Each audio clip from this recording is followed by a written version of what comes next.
Good morning बच्चों। आज हम लोग हिंदी लिटरेचर लेसन 1 अमृतवाणी, जिसमें कि आपने दोहों को पढ़ा, उनके भाव को समझा। कल हमने आपको 2 दोहों के भावार्थ बताए और लिखवाए थे। आज हम लोग उसी क्रम में आगे, आपने अपनी बुक में देखिए नीचे लिखा होगा भाषा से। यहाँ पर आपको ये भाषा से अभ्यास कार्य है, एक्सरसाइज का खा गा। आज हम लोग इसे करेंगे। इसमें देखिए सबसे पहला है, दिए गए वाक्यांशों के लिए एक शब्द लिखिए। बच्चों, वाक्यांशों का मतलब होता है एक पूरा वाक्य, जिसके लिए हम एक शब्द लिखते हैं और उसका अर्थ हमें प्राप्त हो जाता है। जैसे देखिए, विद्या प्राप्त करने वाला। विद्या कौन प्राप्त करता है बच्चों? विद्यार्थी। तो यहाँ पे हम लोग बच्चों भरेंगे, आगे लिखेंगे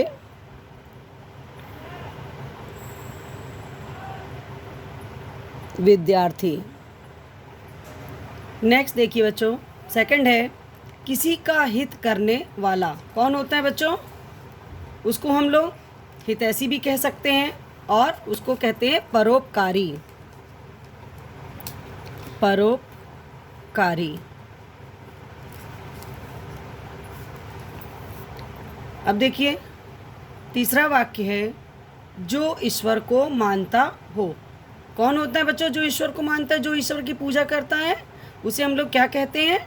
आस्तिक। और जो ईश्वर को नहीं मानता उसे क्या कहते हैं? नास्तिक। तो यहाँ केवल पूछा है कि जो ईश्वर को मानता हो, अर्थात जो पूजा करता है, जो ईश्वर को मानता है कि हाँ भगवान हैं, तो उसे क्या कहते हैं बच्चों? आस्तिक। आस्तिक। नेक्स्ट है बच्चों वाक्यांश, दूसरों को शिक्षा देने वाला। कौन होता है जो दूसरों को शिक्षा देता है? आपको पता है ना, आपके स्कूल में कौन आपको शिक्षा देता है?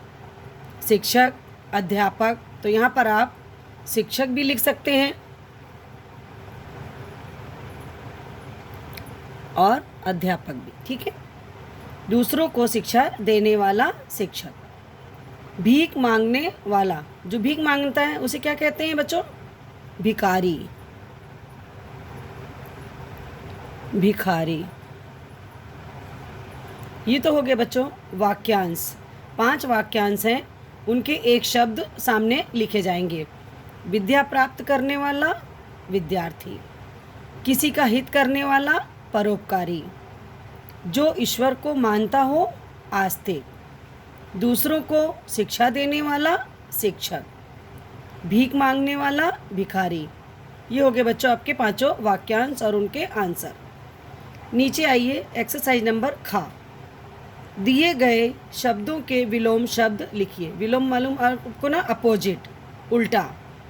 तो देखिए यहाँ पर इधर ब्लैक से शब्द लिखे हुए हैं, उनके सामने हम अब उसके सामने आपके विलोम शब्द लिखेंगे, उल्टे शब्द अर्थात अपोजिट शब्द। आय, आय का मतलब होता है बच्चों इनकम, कमाई हमारी।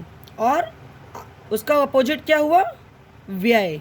व्यय मैंने होता है बच्चों खर्च करना। आय, व्यय। छाया, छाया कब होती है? जब धूप होती है बच्चों, तो उसकी जो प्रतिबिंब पड़ता है आगे की तरफ या पीछे की तरफ, उसे क्या कहते हैं? छाया। तो छाया का अपोजिट हुआ धूप। बड़ा, बड़ा का क्या होगा बच्चों? छोटा। दिन, दिन का रात। अब देखिए आज, आज का कहते नहीं, हमें अपना काम आज ही करना चाहिए, कल पर नहीं छोड़ने थे। तो आज का अपोजिट क्या होता है? कल। कांटा, कांटे का अपोजिट हुआ बच्चों फूल। कड़वा, कड़वा का क्या होगा बच्चों? मीठा। धर्म का अधर्म। अब देखिए एक बार फिर से आपको बता रहे हैं, आय, व्यय। छाया धूप, बड़ा छोटा, दिन रात, आज कल, कांटा फूल, कड़वा मीठा, धर्म अधर्म। अब बच्चों एक एक्सरसाइज और है, गा।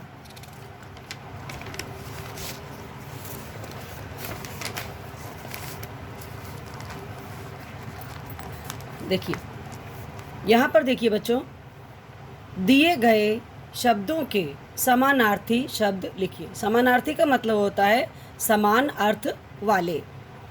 जैसे कि एक ही चीज़ के दो तीन नाम होते हैं तो उनको क्या कहते हैं बच्चों? समानार्थी। जैसे पेड़, समानार्थी का मतलब पर्यायवाची भी होता है। पेड़ को और क्या कहते हैं बच्चों? वृक्ष। वृक्ष।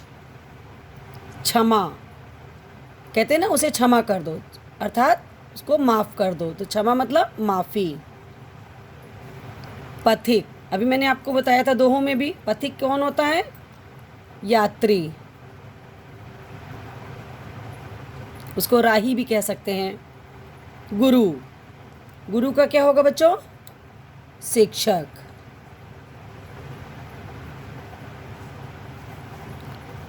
फूल, फूल को और क्या कहते हैं बच्चों समान अर्थ में? पुष्प। धन, दौलत। मुख, मुंह। विपदा, परेशानी। देखिए समानार्थी शब्द एक बार आपको दोबारा रिपीट कर रहे हैं हम। पेड़, वृक्ष। क्षमा, माफ़ी। पथिक, यात्री। गुरु, शिक्षक। फूल, पुष्प। धन, दौलत। मुख, मुंह। विपदा, परेशानी। ये तो हो गया बच्चों आपका समानार्थी शब्द। आपकी तीनों एक्सरसाइज आज कंप्लीट हो गई भाषा से। ये कौन सी एक्सरसाइज है बच्चों? भाषा से। भाषा से मतलब यहाँ पर आपको ये लैंग्वेज से है, लेकिन ये आपकी लिटरेचर पोर्शन की आपकी लेसन की एक्सरसाइज हैं। का, खा, गा। आज आपने ये तीनों एक्सरसाइज अपनी कॉपी पर इन्हें करोगे और इन शब्दों को याद भी करोगे। Good, thank you. अब हम लोग संस्कृत की तरफ चलते हैं बच्चों।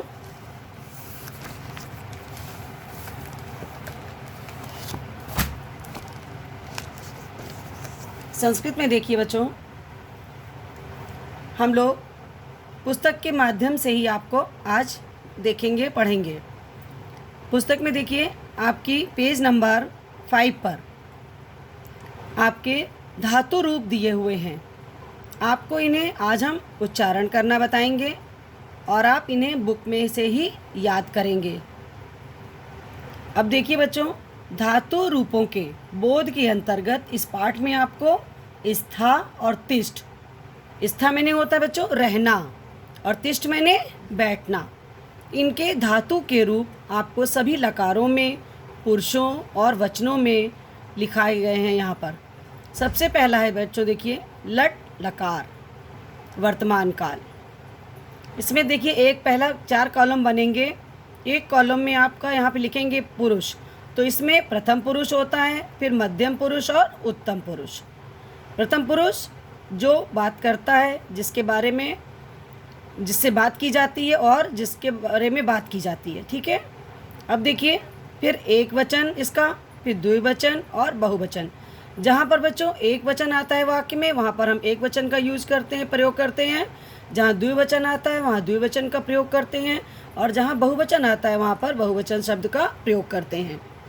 तो ये देखिए तिष्ठति, तिष्ठता, तिष्ठन्ति, तिष्ठसि, तिष्ठत, तिष्ठत, तिष्ठामि, तिष्ठाव, तिष्ठाम। अब आपको ये ध्यान रखना है कि कहाँ पर विसर्ग लगा है और कहाँ पर नहीं लगा है, उसी के अकॉर्डिंग आपको इसे पढ़ना है। सेकंड है बच्चों, अभी आपने वर्तमान काल के बारे में पढ़ा, अब भूतकाल अर्थात लंग लकार। इसमें देखिए यहाँ पर ये एक ही चलेगा, प्रथम पुरुष, मध्यम पुरुष और उत्तम पुरुष।